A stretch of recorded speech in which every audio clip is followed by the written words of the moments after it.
Hello everyone, good evening. मैं शरद यादव, आप सभी का स्वागत है एक बार फिर से आपके अपने यूट्यूब चैनल ग्लैंस एकेडमी पर। दोस्तों, इस क्लास में हम लोग कवर कर रहे थे 2023 का लेटेस्ट एडिशन घटना चक्र का, और जिसके अंतर्गत हम लोग इंडियन ज्योग्राफी में कल की क्लास में खाद्यान्न फसलों के अंतर्गत हमने रबी की फसल पढ़ी थी, लेकिन उसके कुछ एमसीक्यूज रह गए थे, तो उसे आज हम शुरू करेंगे। और इसके आगे जो खरीफ की फसल होगी, जायद की फसल होगी, इन सभी के बारे में हम लोग डिटेल से चर्चा करेंगे। और आगे बढ़ने से पहले एक छोटी सी इंफॉर्मेशन आपके साथ शेयर करूंगा कि दोस्तों, इस दिसंबर के लास्ट तक मैं पूरी की पूरी घटना चक्र कंप्लीट कराने की पूरी कोशिश करूंगा, जिसके बाद मैं जनवरी के फर्स्ट वीक से प्रॉपर आपको इसके शॉर्ट नोट्स की क्लास कराऊंगा। क्या कराऊंगा? शॉर्ट नोट्स की क्लास कराऊंगा, जो लगातार मैं बना रहा हूं। अभी 2-3 सब्जेक्ट के बने हैं और अभी 1-2 सब्जेक्ट और बाकी है, कि ताकि दिसंबर तक पहले आप लोग पूरी घटना चक्र को डिटेल से पढ़िए। फिर उसके बाद जो शॉर्ट नोट्स आप पढ़ेंगे, उसका सबसे अधिक आपको बेनिफिट मिलेगा आरओ के एग्जाम में, या फिर आप कह सकते हो यूपी पीसीएस 2024 के एग्जाम में। बहुत ही बेनिफिट रहेगी शॉर्ट नोट्स जो मैं बना रहा हूं। 1-2 डेमो कॉपी मैंने टेलीग्राम चैनल पे डाली भी है, आप लोग टेलीग्राम चैनल को ज्वाइन करके उसे देख सकते हैं, जिसका लिंक डिस्क्रिप्शन बॉक्स में दिया हुआ है। तो वो बेहद ही हेल्पफुल रहेगी, लेकिन उसके लिए पहले आपको घटना चक्र को पूरा डिटेल से समझना होगा, ताकि शॉर्ट नोट्स में आपको समझने में प्रॉब्लम ना हो। तो ये इंफॉर्मेशन शेयर करनी थी। और अगर आप इसकी पीडीएफ लेना चाहते हो, ये टेलीग्राम चैनल पे सॉरी ये घटना चक्र की, तो आप डिस्क्रिप्शन बॉक्स में व्हाट्सएप नंबर पे दिए गए नंबर पे मैसेज कर सकते हैं, वहां से पीडीएफ ले सकते हैं। तो चलिए शुरू करते हैं। क्वेश्चन नंबर फर्स्ट को हम जूम कर लेते हैं थोड़ा सा। पूछा जा रहा है आपसे, किस महीने में रबी की फसल की बुवाई की जाती है? तो दोस्तों, ये होती है शीतकालीन फसल, जिसकी बुवाई सामान्यतः अक्टूबर नवंबर में की जाती है। लेकिन मार्च अप्रैल आते आते इसको क्या कर लिया जाता है? कटाई हो जाती है, यानी इस फसल को काट लिया जाता है। तो यहाँ पे बुवाई पूछ रहा है, तो आपका सी ऑप्शन इज करेक्ट हो जाएगा। जैसे अगर हम बात करें, यहाँ पे एक शॉर्ट नोट्स दिया हुआ है कि रबी की फसल के लिए आप देखोगे तो इसकी बुवाई सामान्यतः अक्टूबर नवंबर में होती है और कटाई मार्च अप्रैल में होती है। तो शीतकाल में, जैसे इस समय सर्दियों का मौसम शुरू हो चुका है, और यहाँ पर आपको बाजार में क्या क्या सब्जियां देखने को मिल रही हैं, क्या क्या फसलें देखने को मिल रही हैं, जो आप अपने घर लेकर आते हैं, यूज करते हैं। जैसे गेहूं इस समय जो है कि बोया जा रहा है, जौ बोया जाता है, चने का साग आपको मार्केट में मिल रहा होता है, मटर भी देखने को मिलती है, जिसमें मटर, गोभी, गाजर, शिमला मिर्च डाल के हम लोग खिचड़ी बनाते हैं। सरसों की फसल भी, जो छोटे छोटे पीले फूल होते हैं, गेहूं के साथ देखने को मिलेंगे। मसूर हो गया, आलू, आलू भी इस समय बोया जाता है, और कभी कभी नया आलू भी मार्केट में आ जाता है, जो कि मार्च अप्रैल में चिप्स वगैरह बनाए जाते हैं, जिससे कचरी बनाई जाती है। खरीफ फसल की बात करें तो इसकी बुवाई जून जुलाई में होती है और कटाई अक्टूबर नवंबर में। तो जून जुलाई क्या होता है? मानसूनी समय होता है, जिस समय वर्षा की अधिक आवश्यकता होती है, पानी की अधिक आवश्यकता। जैसे चावल की खेती, ज्वार, बाजरा, मक्का, तिल, मूंगफली। तो देखोगे मुख्यतः मोटे अनाज जो होते हैं वो खरीफ की फसल में बोए जाते हैं।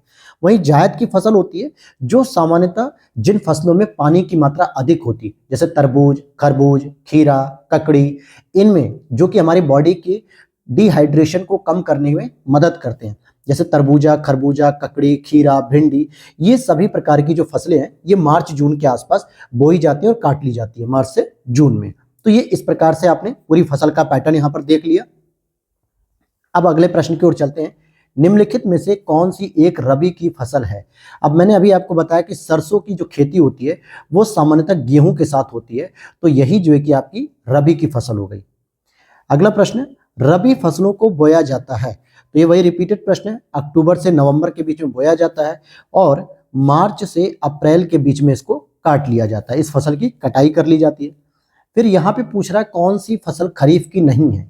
तो देखिए, धान भी बारिश के मौसम में बोया जाता है, मक्का भी, मूंगफली भी, लेकिन मसूर की दाल जो होती है ये आपकी खरीफ की नहीं होती है, बल्कि ये रबी की फसल होती है। फिर आगे देखते हैं कौन सी रबी की फसल नहीं है। आपको सर्दियों में मटर मिलती है देखने को, गाजर मिलती है, मूली भी मिलती है सलाद में, लेकिन भिंडी बहुत कम हो जाती है, क्योंकि भिंडी सामान्यतः जायद की फसल है। किसकी फसल है? जायद की फसल है। इनमें से कौन सी खरीफ की फसल नहीं है? तो यहाँ देखिए, धान भी खरीफ है, मक्का भी खरीफ है और ज्वार भी। लेकिन बाजार में जब आप जाएंगे तो जब साग खरीदने जाते हैं तो आपको इस समय पालक देखने को मिलेगा, मेथी देखने को मिलेगा, सरसों देखने को मिलेगा, चौराई देखने को मिलेगा, और साथ ही साथ चना देखने को मिलेगा। तो ये सभी चीजों का मिश्रण करके हम लोग क्या करते हैं, अपने घर पे साग बनाते हैं, जो हरी सब्जियों के माध्यम से हमारे शरीर में विटामिन और आयरन की कमी को दूर करते हैं। तो ये जो साग वगैरह ये कब मिलता है आपको, नवंबर दिसंबर में मिल रहा होगा, क्योंकि इसकी बुआई अक्टूबर नवंबर में की गई है। तो इतने ये बड़े हो चुके हैं कि इनके पत्तियों को अब खाया जा सकता है। तो इस तरीके से भी आप पता कर सकते हैं। फसलों के आधार पर बेमेल बताना है। अब आप देखोगे धान हो गया, मक्का हो गया, ज्वार, ये तीनों तो आपकी खरीफ की फसलें हैं।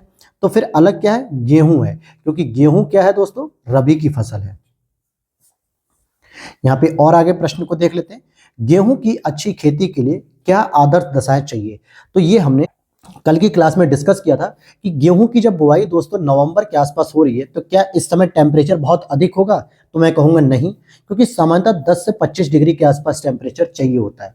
लेकिन अगर आप वही मानसून काल में देखो, गर्मी के समय देखो, तो टेम्परेचर आपका 40 डिग्री सेल्सियस तक भी चला जाता है, पूरा शरीर गर्म हो जाता है, बहुत पसीना होता है, स्वेटिंग होती है, ये सब चीजें।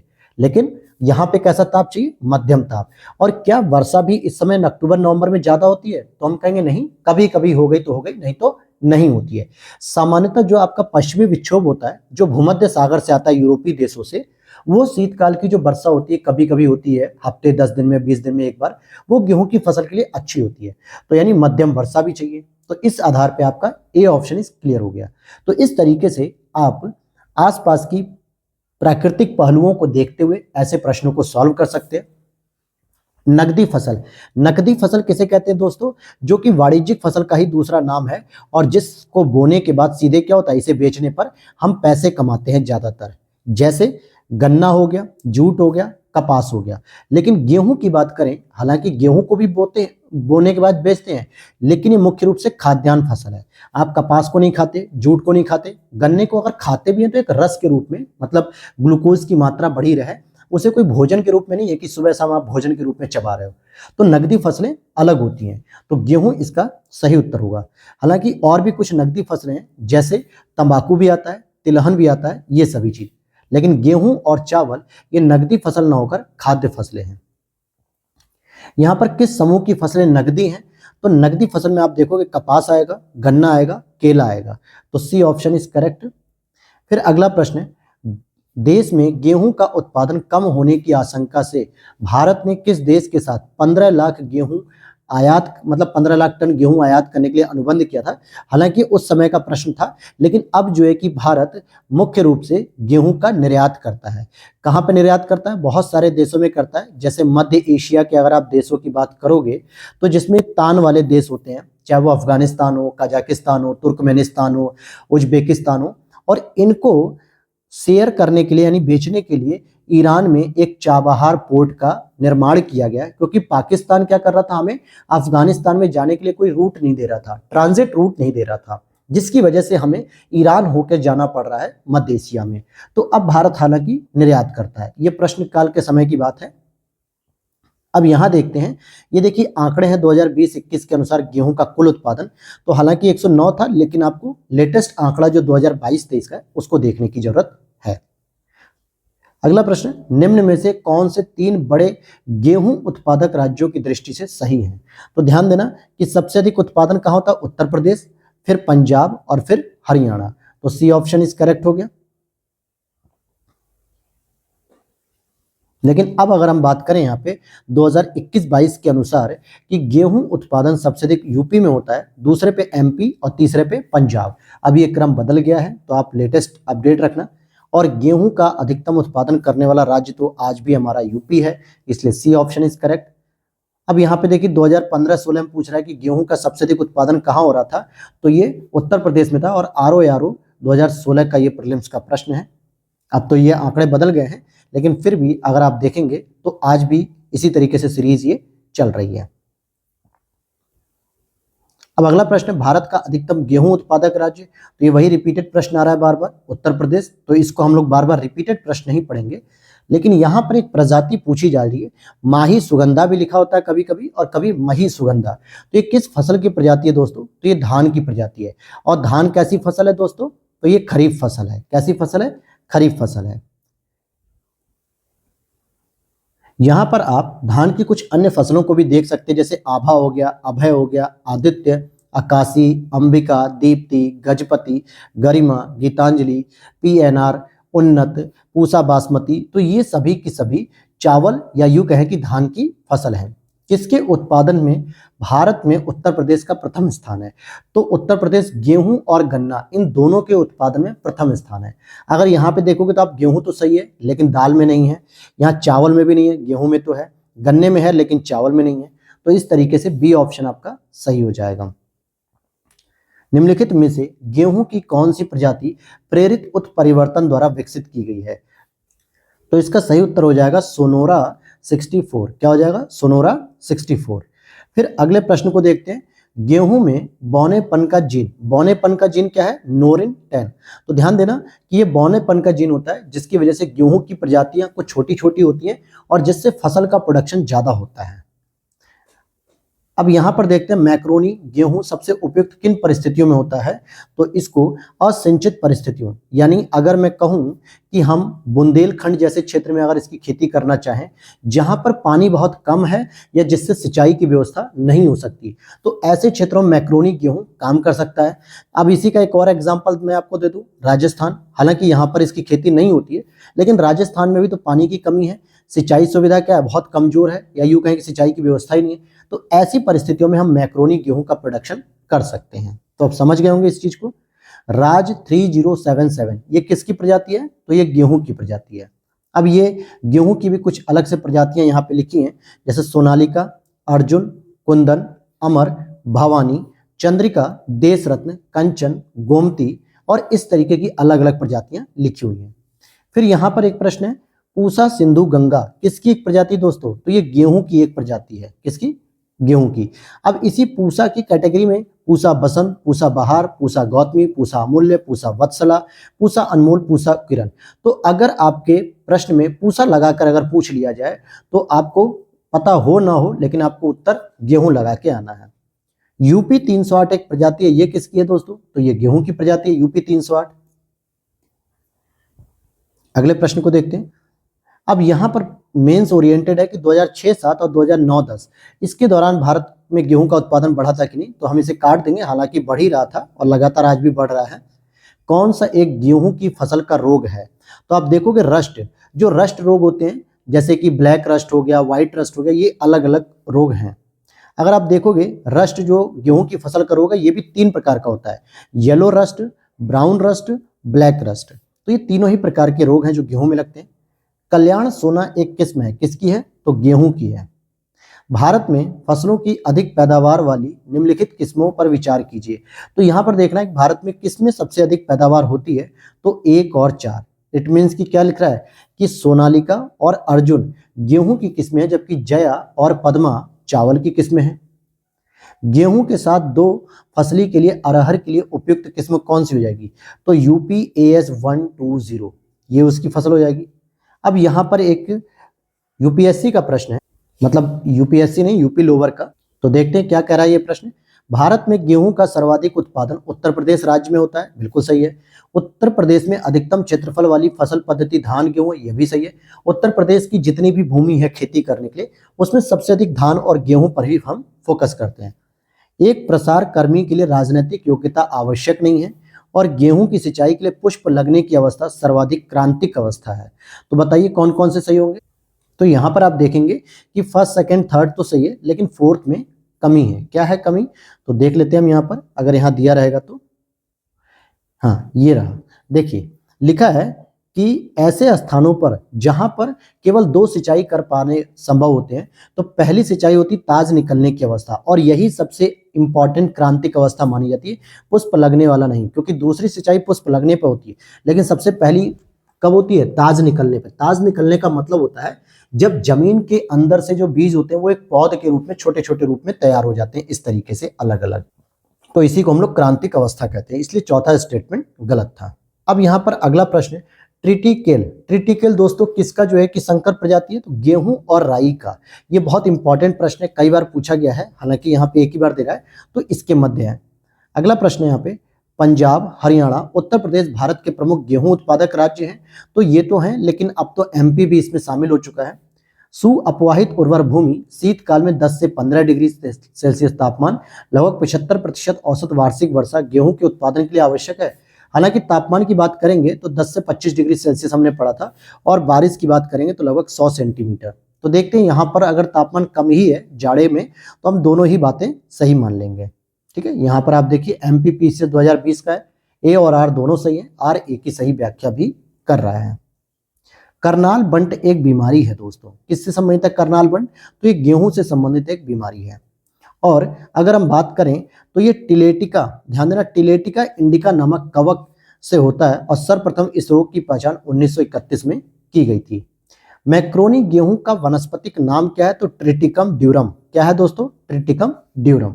और ये कैसी परिस्थितियों में खेती की जा सकती है इसकी? जहां पर सिंचाई की व्यवस्था नहीं है। अब इसके बाद अब हम चलते हैं अभी खरीफ की फसल, और खरीफ की फसलों को देख लेते हैं। तो खरीफ की फसल की बात करें तो देश के विभिन्न क्षेत्रों में मानसून के आगमन, इट मीन्स की वर्षा जब शुरू होती है उसके आगमन के साथ ही इसे बोया जाता है, और अक्टूबर नवंबर में काट लिया जाता है, जिसके बाद अक्टूबर नवंबर में आप देखोगे कि रबी की फसल बोनी शुरू कर दी जाती है। इस ऋतु में बोई जाने वाली मुख्य फसलों में जैसे धान, ज्वार, बाजरा, मक्का, तिल, मूंगफली आदि हैं। हालांकि सोयाबीन भी खरीफ की फसल में ही शामिल किया जाता है। धान की खेती मुख्य रूप से असम में, पश्चिम बंगाल, ओडिशा, आंध्र प्रदेश, तमिलनाडु, केरल, महाराष्ट्र और विशेषकर कोंकण तटीय क्षेत्र और उत्तर प्रदेश, बिहार में की जाती है। सिंचाई की सुविधा के विकास होने के बाद पंजाब और हरियाणा में भी अब धान की फसल की खेती की जाने लगी है।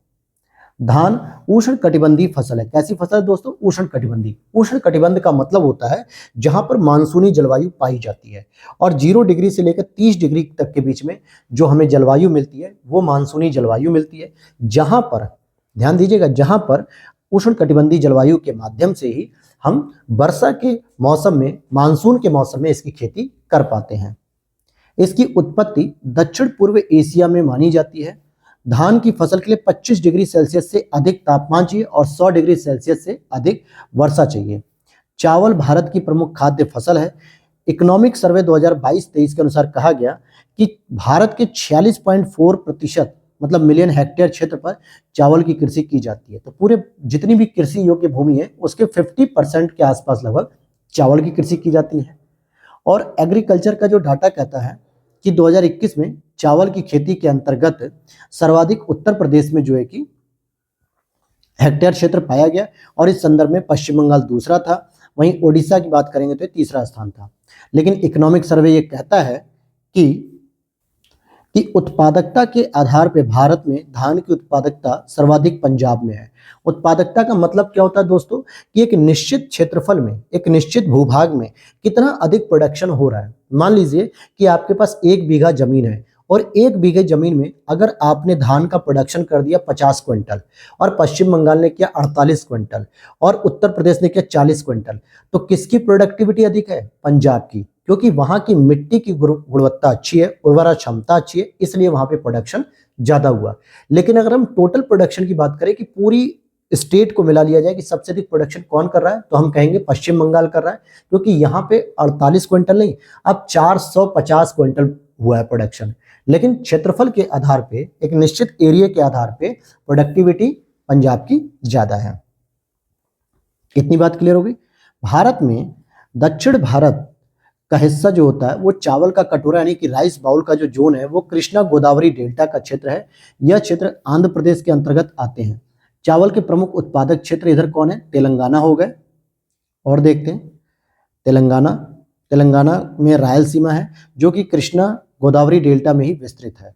और इस तरीके से जो अग्रिम अनुमान आया उसमें कहा गया कि 4 शीर्ष चावल उत्पादक राज्य कौन है? तो पश्चिम बंगाल पहला, दूसरा उत्तर प्रदेश, पंजाब तीसरा और ओडिशा चौथा है। फिर हम और आगे पढ़ते हैं 21-22 में, तो फिर हम देखते हैं कि शीर्ष चावल उत्पादक राज्य की अगर हम बात करें तो पश्चिम बंगाल फर्स्ट, उत्तर प्रदेश सेकंड, पंजाब तीसरे नंबर पे है। तो ये वही क्रम है। हालांकि भारत में धान की प्रमुख किस्मों में जैसे जमुना हो गया, करुणा हो गया, जया, कांची, जगन्नाथ, कृष्णा, कावेरी, हंसा, विजया, पद्मा, अन्नपूर्णा, बाला और रत्ना है। अमन धान जून जुलाई में बोया जाता है। ध्यान देना, अमन धान जून जुलाई में बोया जाता है और इसे नवंबर दिसंबर में काट लिया जाता है। हालांकि ये तो सामान्य है। पूसा सुगंध 5 धान की एक सुगंधित किस्म है। पूसा RS10 बासमती चावल की एक संकर प्रजाति है। धान्य की अन्य संकर प्रजाति में PHB 71, गंगा, सुरुचि, KRH2, सह्याद्री आदि आते हैं।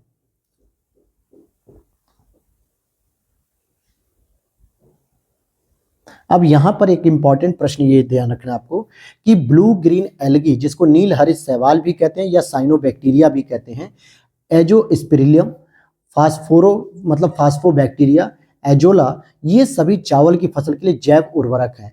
अगर जैसे हम चावल की खेती करते हैं, धान की खेती करते हैं, तो उसमें रासायनिक कीटनाशक डालते हैं, यूरिया डालते हैं, खाद डालते हैं, DAP डालते हैं।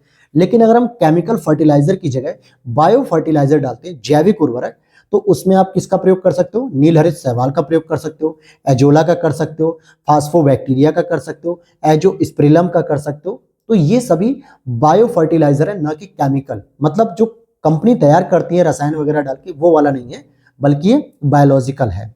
और अगर हम बात करें कि संपूर्ण भारत में चावल की खेती के क्षेत्र में सर्वाधिक जो हिस्सा है वो 13% के रूप में यूपी आता है। ये 19-20 का आंकड़ा है।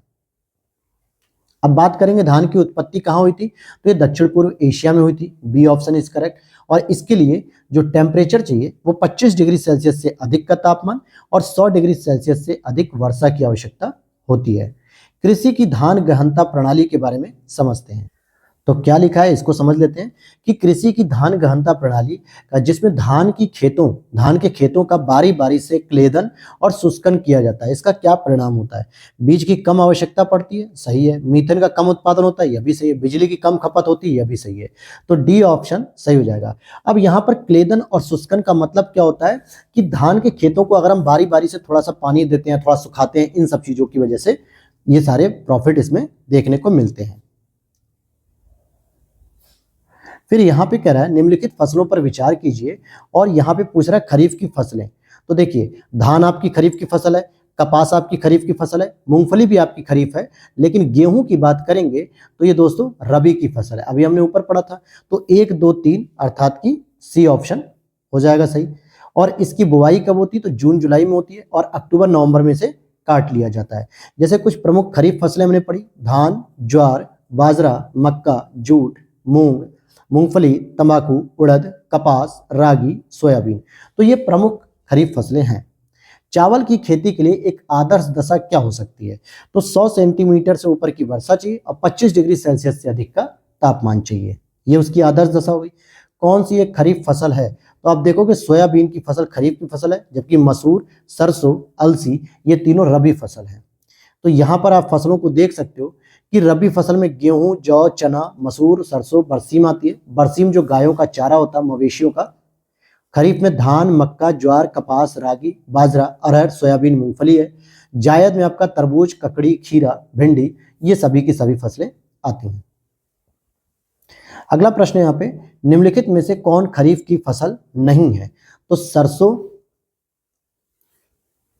खरीफ की फसल नहीं है, जबकि कपास, मक्का और मूंगफली खरीफ की फसल है, क्योंकि सरसों रबी फसल है। फिर यहाँ पूछ रहा खरीफ की फसल नहीं है, तो देखिए अरहर भी है, मक्का भी है, धान भी है, लेकिन चना नहीं, क्योंकि चने का जो साग होता है सामान्यतः सर्दियों में मिलता है, इसलिए रबी की फसल हो गई। निम्नलिखित फसलों में से कौन एक भारत में प्रमुख खाद्यान्न है? तो प्रमुख खाद्यान्न के रूप में आप देखोगे चावल जो है कि सबसे अधिक खाया जाता है, दूसरे नंबर पे गेहूं खाया जाता है। और अगर हम बात करें कि भारत में प्रोटीन का सबसे प्रमुख स्रोत क्या है, तो प्रोटीन का जो प्रमुख स्रोत है वो दालें होती हैं। खेती के अंतर्गत क्षेत्र के अनुसार भारत में सबसे महत्वपूर्ण खाद्य फसल कौन सी है? खेती के अंतर्गत क्षेत्र के अनुसार भारत में सबसे महत्वपूर्ण खाद्य फसल कौन सी है? तो चावल होती है। तो ध्यान रखना कि गेहूं अगर ऑप्शन में और चावल भी है तो पहला ऑप्शन इसको देंगे। अगर मान लीजिए ऑप्शन में चावल ना होता, यहाँ पे मैं लिख देता हूं, चलिए बाजरा लिख देता हूं, ठीक है। अब यहाँ पर बताइए क्या होगा, तो गेहूं हो जाएगा सेकेंड नंबर वाला। भारत में निम्नलिखित में से किस फसल के अंतर्गत सर्वाधिक क्षेत्रफल होता है? तो धान के अंतर्गत, और लगभग इसमें 46 पॉइंट कुछ प्रतिशत है। तो मैं ये मान के चल रहा हूं कि लगभग आधे के आसपास जो है कि खेती धान पर होती है। भारत में चावल की खेती के अंतर्गत जो सर्वाधिक क्षेत्रफल आता है वो कहाँ आता है? पश्चिम बंगाल में आता है। लेकिन अगर मैं कहूं कि प्रोडक्टिविटी के मामले में तो पंजाब आ गया है। प्रोडक्टिविटी के मामले में पंजाब आ गया है। भारत में प्रति हेक्टेयर चावल का औसत उत्पादन जो है कि कितना हुआ, तो ये आंकड़े हैं, इसकी आवश्यकता नहीं। भारत के चावल के कटोरे के क्षेत्र के नाम से कौन सा क्षेत्र फेमस है? तो कृष्णा गोदावरी डेल्टा, जिसमें आंध्र प्रदेश में रायलसीमा वगैरह ये सब आते हैं। निम्नलिखित राज्यों में से किसमें धान की उत्पादकता सर्वाधिक है? तो उत्पादकता की बात करेंगे तो पंजाब है, लेकिन अगर हम टोटल प्रोडक्शन यानी कि उत्पादन की बात करते हैं तो उसमें वेस्ट बंगाल पहले नंबर पे है और यूपी आपका सेकंड नंबर पे है। कौन सी चावल की किस्म नहीं है? तो यहाँ देखिए हंसा है, जया है, और आगे देखते हैं कौन सी चावल की किस्म नहीं है? ज्वाला। ज्वाला नहीं है दोस्तों, क्योंकि ज्वाला जो है या जड़िया, मरुबहार, ये सब मोठ की प्रजातियां होती हैं, जबकि चावल की कुछ प्रमुख प्रजातियां जमुना, करुणा, जया, कांची, जगन्नाथ, कृष्णा, कावेरी, हंसा, विजया, पद्मा, अन्नपूर्णा, बाला, रत्ना। तो ये सभी प्रमुख जो है कि धान की या चावल की प्रमुख किस्में हैं। अब यहाँ पूछा जा रहा है कि जया, पद्मा, कृष्णा, अभी हमने पढ़ा ये किस धान ने यानी कि किस अनाज की किस्म है? तो हम कहेंगे ये धान की किस्म है। अमन धान उगाया जाता है, तो अमन धान कब उगाया जाता है? जून जुलाई में उगाया जाता है नॉर्मली, जो है कि जब समय काटा जाता है। अब यहाँ पर एक फैक्चुअल इंफॉर्मेशन है, तो वो इंफॉर्मेशन ये रहेगी कि अमन धान की अगर बात हो रही तो जून जुलाई में बुआई होती, नवंबर दिसंबर में कटाई। लेकिन अगर आप देखोगे आस या कार मई जून में और सितंबर अक्टूबर में काटा जाता है। बोरो या दलू, तो इसको याद रखना कि ये ठंडियों में बोया जाता है, नवंबर दिसंबर और मार्च अप्रैल में काटा जाता है। पूसा सुगंधा 5 किसकी किस्म है ये दोस्तों? तो धान की किस्म है, धान की किस्म है। बरानी द्वीप किस फसल की किस्म है? तो ये भी धान की है, जैसे बरानी द्वीप, नरेंद्र शंकर, नरेंद्र शुष्का सम्राट, लालमती इत्यादि। निम्नलिखित में से कौन बासमती चावल की संकर प्रजाति है? तो पूसा RH10 ये बासमती चावल की संकर प्रजाति है। बासमती चावल की रुपाई हेतु उपयुक्त बीज की दर कितनी है? तो ये 15 से 20 किलोग्राम प्रति हेक्टेयर इतना ही है, और ये RO 2014 में पूछा गया है। अब यहाँ देखते हैं पंजाब जो है चावल का एक महत्वपूर्ण निर्यातक है। यह प्रदेश चावल के उत्पादन में अग्रणी है। तो देखिए उत्पादन में तो अग्रणी नहीं है, क्योंकि उत्पादन में दोस्तों वेस्ट बंगाल है। हालांकि 2001 का प्रश्न है, लेकिन मैं मान के चल रहा हूं कि इस समय भी यहाँ पर इतना फोकस नहीं था। हाँ, लेकिन अगर हम बात करें कि पंजाब में अब ये एक तरीके से व्यावसायिक फसल के रूप में उभर रही है, तो निर्यातक तो हो सकती है। देखिए लिखा है ना कि निर्यातक तो है, लेकिन यहाँ पे उत्पादन इसका अधिक नहीं है। कौन सा राज्य चावल का सबसे बड़ा उत्पादक है?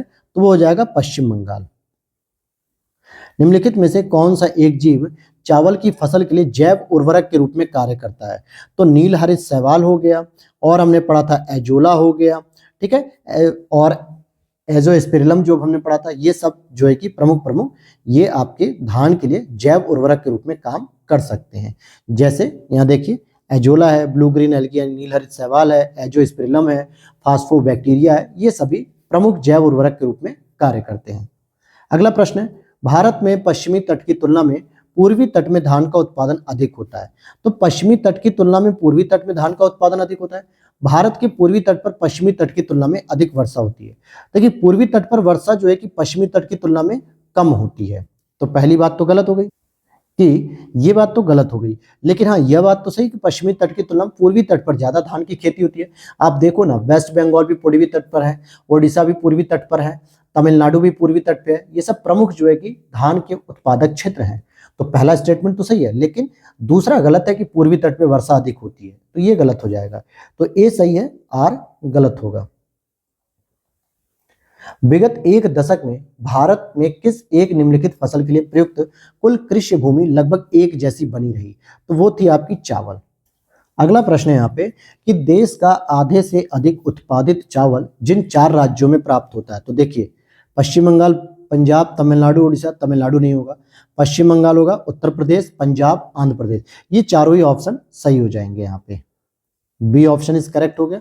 अब यहाँ पे दे रहा है कि क्या दे रहा है दोस्तों, कि निम्नलिखित राज्यों को उनके चावल उत्पादन के आरोही क्रम में। तो आरोही का मतलब क्या होता है?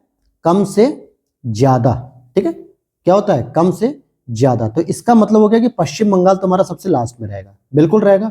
तमिलनाडु हमारा सबसे पहले रहेगा, क्योंकि तमिलनाडु को अभी हमने ऊपर 4 राज्यों में नहीं काउंट किया। तो 3 से शुरू करो, 4 पे खत्म कर दो, और कोई ऑप्शन ऐसा नहीं है। तो इसका मतलब तमिलनाडु, पंजाब, आंध्र प्रदेश और पश्चिम बंगाल। तो सबसे अधिक कहां पे होता है प्रोडक्शन? पश्चिम बंगाल में। भारत में चावल का आधिक्य उत्पादक है? तो इन चार ऑप्शन में अगर आप देखोगे तो आंध्र प्रदेश पहले आता है। हालांकि आंध्र प्रदेश से भी अगर पहले की हम बात करें तो यूपी में सबसे अधिक होता है। अगर यूपी से भी अगर हम ज्यादा बात करें तो वेस्ट बंगाल। भारत में चावल की खेती उन क्षेत्रों में होती है जहां पे वार्षिक वर्षा 100 सेंटीमीटर से अधिक होती है और लगभग 25 डिग्री सेल्सियस तापमान अधिक होता है।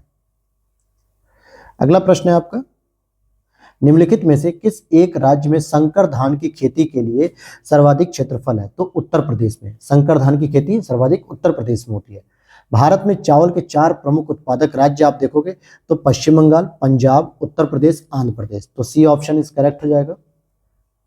भारत के निम्नलिखित राज्यों को उनके चावल उत्पादन के अवरोही क्रम। अब अवरोही का मतलब क्या होता है कि पहले सबसे ज्यादा वाला लिखो और बाद में लिखो सबसे कम।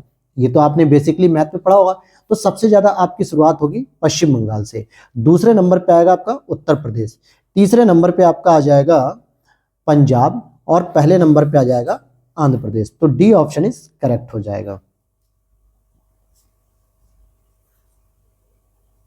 राज्यों के मतलब भारत के राज्यों में से कौन सा राज्य चावल का सर्वाधिक उत्पादन प्रति हेक्टेयर करता है? तो यहां पर क्या पूछ रहा है दोस्तों, ये उत्पादकता पूछ रहा है। इट मींस कि टोटल उत्पादन नहीं बल्कि प्रोडक्टिविटी पूछ रहा है। तो प्रोडक्टिविटी की बात करेंगे तो पंजाब ही सबसे पहले आता है और आरओ 2017 का ये प्रश्न है। निम्नलिखित में से कौन सी फसलें जायद में मुख्यतः सिंचित क्षेत्रों में उगाई जाती हैं? तो सिंचाई वाले क्षेत्रों में जायद में मूंग और उड़द उगाई जाती है।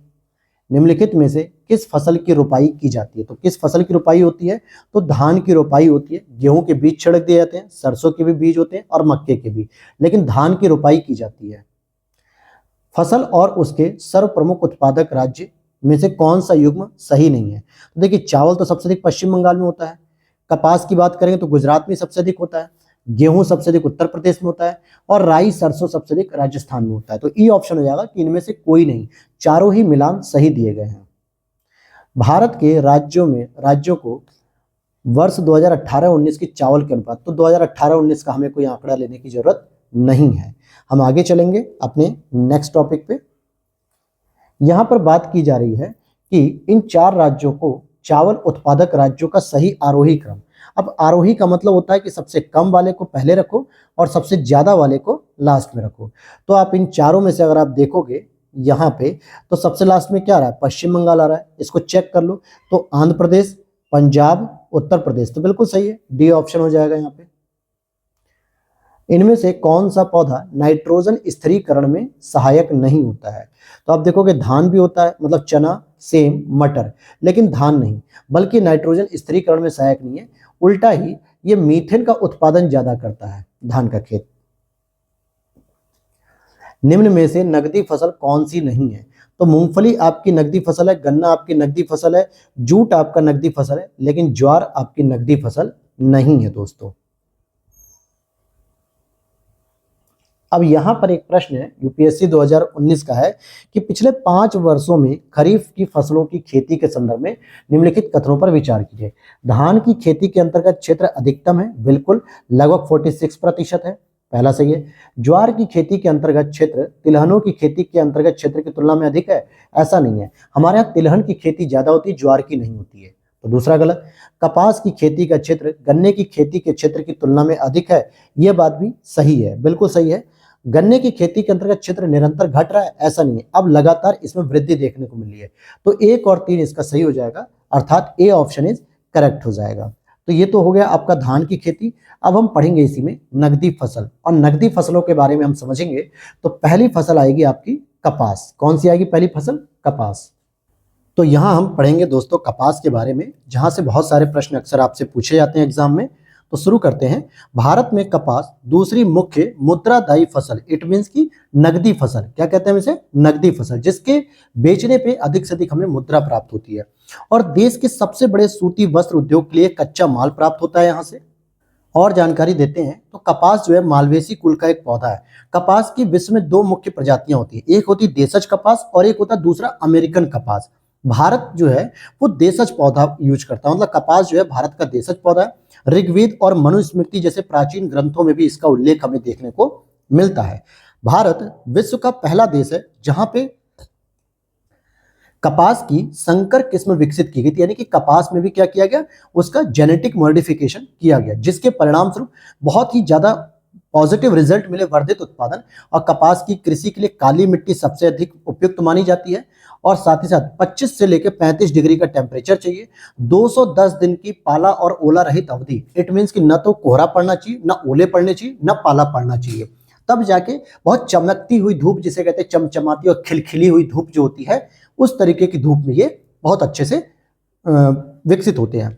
और स्वच्छ आकाश, तेज व चमकदार धूप जो होती है, इसमें 75 से 100 सेंटीमीटर वार्षिक वर्षा की आवश्यकता भी होती है इन्हें, यानी वर्षा बहुत ज्यादा नहीं चाहिए, लेकिन टेम्परेचर अच्छा खासा चाहिए।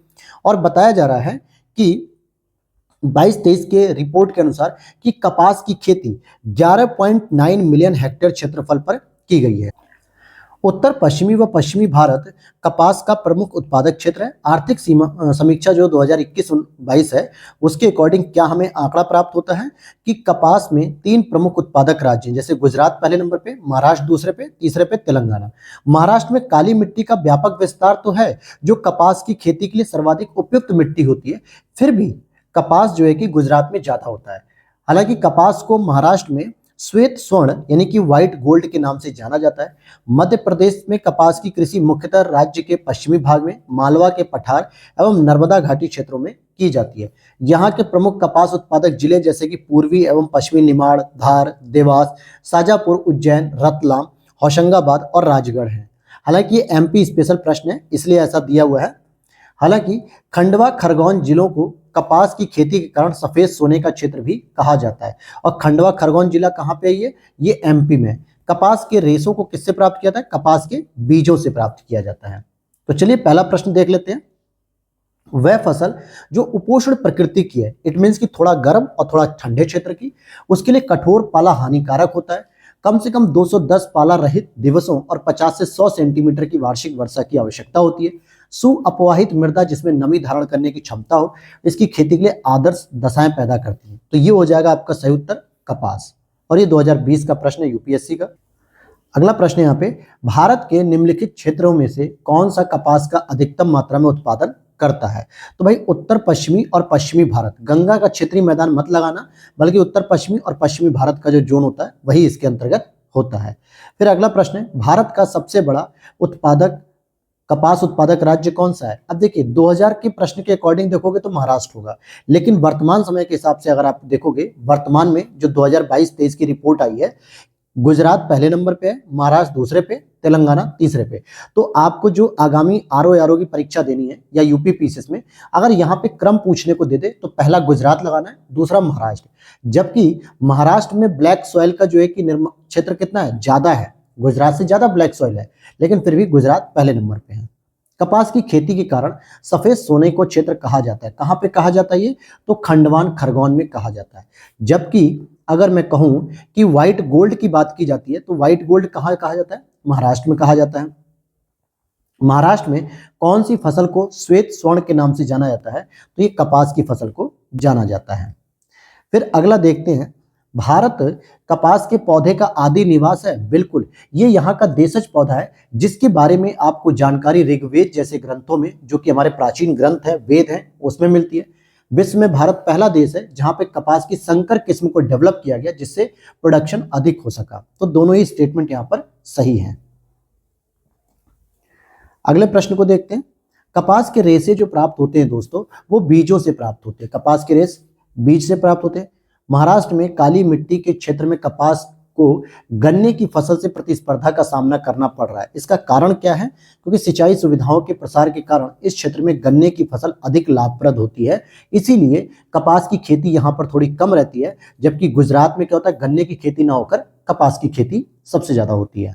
भारत में किस राज्य में कपास का औसतन उत्पादन सर्वाधिक है?